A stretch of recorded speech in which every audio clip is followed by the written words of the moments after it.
입안 염증은 왜 생기는 걸까요? 환자들은 입안에 그냥 어느 날 염증이 생겨서 아픈 거다. 그러니 염증을 없애면 치료되는 것 아닌가라고 단순하게 생각하기가 쉽습니다.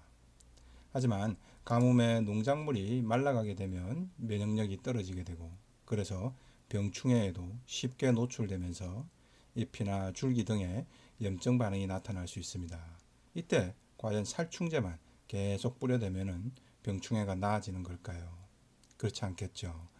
가뭄 때문에 수분과 영양분을 제대로 받지 못해서 병충해에 쉽게 감염되어 염증 반응이 최종적으로 생긴 겁니다.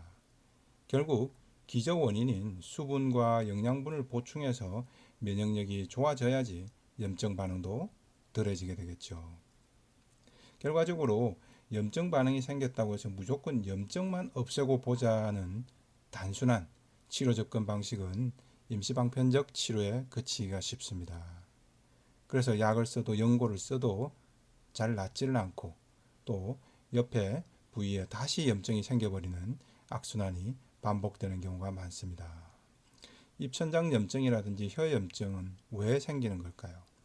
염증이라는 결과물이 만들어지기 전에 어떤 문제가 변화가 있었는지를 파악해 볼 필요가 있겠죠. 사람의 혀나 입안, 모관 등에는 점막 조직이 존재합니다. 투명한 보호막 같은 것이죠. 흔히 갑자기 뜨거운 것을 먹다가 뒤면 입천장에서 하얀 막 같은 것이 벗겨져 나온 경험이 있을 겁니다. 바로 그 부분이 점막 조직입니다. 이는 사람의 피부 조직이나 과일의 껍질 역할과 마찬가지입니다. 조직을 보호해주고 외부 세균이나 바이러스로부터 막아주는 역할을 하죠. 속살이 건조해지는 것을 막아주기도 하죠. 그러기 위해서는 피부 조직이든 점막 조직이든 끊임없이 일부가 건조해져서 탈락되고 또 그 속에서는 새로운 피부나 새로운 점막 조직이 계속해서 재생산되어 자라나와야 정상을 유지하게 됩니다. 근데 어느 날부터 어떤 이유들로 인해서 이런 점막의 건조 속도가 갑자기 빨라지는 경우도 있습니다. 또는 상대적으로 점막이 계속 재생산되어줘야 되는데 그 속도가 느려지게 되기도 합니다.